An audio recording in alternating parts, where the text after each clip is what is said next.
అది సరే.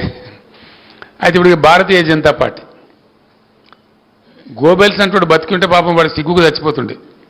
అంత భయంకరమైన గోబెల్స్ ప్రచారం చేస్తుంది భారతీయ జనతా పార్టీ. ఎంత దారుణం అంటే అబ్కీ బార్ 400 పార్. నేను చెప్పిన 400 పార్ గ్యారంటీ అవుతుంది. బీజేపీ ఎంపీల సంఖ్య కాదు, కానీ కర్మగాలి బీజేపీ మళ్ళా గెలిస్తే డీజిల్ పెట్రోల్ ధర మాత్రం 400 రూపాయలు దాటిపోతుంది గ్యారంటీ. వాళ్ళ పిచ్చికి వాళ్ళ ఉన్మాదానికి అవధులే ఉండవు. ఇక అంత దారుణంగా పెరిగిపోతాయి.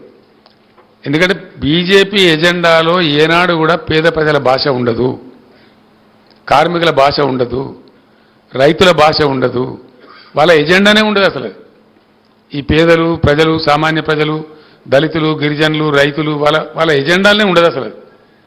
వాళ్ళ ఎజెండాలో ఫిటే కాదు అది. వాళ్ళు మాటనే మాట్లాడదు. ఇప్పుడు విన్నామా 10 ఏళ్ళలో నరేంద్ర మోడీ నోట్లో ఎప్పుడన్నా ఆ మాట విన్నామా మనం?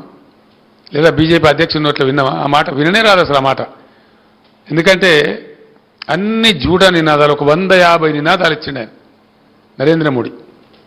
ఫస్ట్ నినాదం విదేశాల నుంచి నల్లధనం వాపసు తెచ్చి ఇంటికి 15 లక్షలు ఇస్తాడు. మరి మీకు వచ్చిన విలేకరులకు నాకు తెలియదు, నాకైతే రాలే. మనిషికి 15 లక్షలు, ఇంటికి 15 లక్షలు ఇస్తామన్నారు. కంప్లీట్ జూట. మళ్ళీ తర్వాత ఇమ్మీడియట్గా ఓ చునావీ జుమ్లాతా అన్నారు. చునావీ జుమ్లా, ఎన్నికలలో చెప్పిన జుమ్లా అని, అది జుమ్లా పార్టీ, జూటా పార్టీ అని చెప్పి వాళ్ళే మళ్ళా ప్రకటించుకున్నారు. ఇక సబ్కా సాత్ సబ్కా వికాస్ ఏం జరగలేదు. దేశక సత్యానాశ అయింది.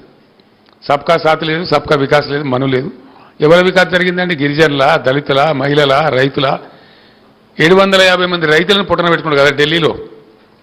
రైతు ఉద్యమం జరుగుతుంటే వాళ్ళని నక్సలైట్ అని, అర్బన్ నక్సలైట్ అని నానా దుర్భాషలాడి 750 మంది రైతుల హత్యలకు కారకుడు నరేంద్ర మోడీ. చాలా ఘోరంగా తులనాడిండు వాళ్ళని. మళ్ళీ చివరికి ఉత్తరప్రదేశ్ ఎన్నికలు వస్తే వాళ్ళతోనే మాఫీ అని చెప్పి దండం పెడతాను. ఆ చట్టాలు వాపసు తీసుకొని తోక ముడిచి మళ్ళా క్షమాపణ వేడుకున్న అతి దుర్మార్గమైన ప్రధానమంత్రి నరేంద్ర మోడీ. ఇది 10 సంవత్సరాల నుంచి ఆయన చరిత్ర జరుగుతూ ఉంది. మేక్ ఇన్ ఇండియా ఏమైనా వచ్చిందా? మేక్ ఇన్ ఇండియా లేదు, మను లేదు, అంతా పట్టితే జూట. డిజిటల్ ఇండియా ఏమైనా వచ్చిందా? 100 స్మార్ట్ సిటీలు ఏ ఒక్కటన్నా అయిందా?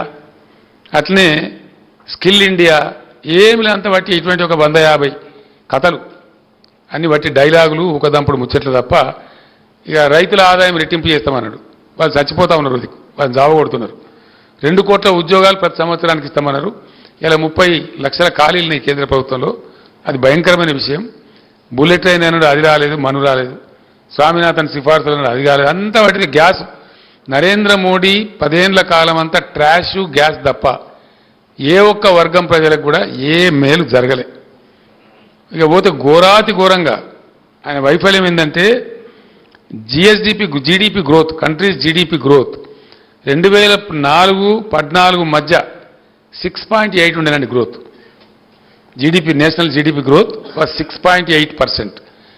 ఘనత వహించిన విశ్వగురువు గారి కాలంలో 5.8కి వచ్చింది. ఈ దేశం ముందరికి పోయినట్ట, వెనకకు పోయినట్ట? దయచేసి మీరు అందరు రాయాలి, ప్రజలకు తెలియాలి ఈ సంగతి. నేను మీ అందరిని రిక్వెస్ట్ చేస్తా ఉన్నా. లైవ్ పోతా ఉంది నాకు తెలుసు, but still I request all the print media to kindly highlight these things so that ప్రజలకు తెలిసే న్యాయం జరుగుతుంది, వాళ్ళు నిర్ణయం తీసుకుంటారు. 14కు ముందు అంటే నరేంద్ర మోడీ గారికి ముందు 6.8% ఉన్నటువంటి జీడీపీ గ్రోత్ రేటు 6.8%. 2014-24 మోడీ గారు 10 ఏళ్ల కాలంలో 5.8%కి వచ్చిందండి. ఇది దేశం వెనుకకు పోయినట్ట, ముందు పోయినట్ట, ఏమైనట్టు? లెక్కకైతే కనీసం 8% గ్రోత్ ఉండాలి. ఈయన చాలా చాలా భయంకరము. జాబ్లెస్ గ్రోత్ మాత్రం బాగా పెరిగిందండి ఇండియాలో. నిరుద్యోగిత విపరీతంగా పెరిగింది నరేంద్ర మోడీ గారి కాలంలో. ఏం లేదు. పొద్దున్న లేస్తే దేశం కోసం, ధర్మం కోసం అని మాట్లాడితే ఒక సంస్కృత విశ్వవిద్యాలయం పెట్టినరా? ఏమైనా చేసినరా? వట్టిగా డప్పు కొట్టుకుంటే తప్ప ఏం లేదు. ఏ రకమైనటువంటి ఇది లేదు. ఇట్లా ఈ భ్రమలో దేశాన్ని తీసుకొని పోవడం, ఒక రకమైనటువంటి ఉన్మాద స్థితిలోకి దేశాన్ని నెట్టివేయడం, విద్వేషం పెంచడం, ఈ చర్యలు తప్ప దేశానికి ఒరిగిందేమి లేదు. ఇప్పుడు చాలా చాలా ఘోరాలు జరిగినాయి. అందువల్ల వాళ్ళ ఏడలో కూడా చాలా విముఖత ఉంది తెలంగాణ ప్రజలలో. ముఖ్యంగా 2-3 అంశాలు. ఒకటి ఏంటంటే గోదావరిని ఎత్తుకొని పోతా అంటాడు ఆయన. రాష్ట్ర ప్రభుత్వానికి పంపించిండు.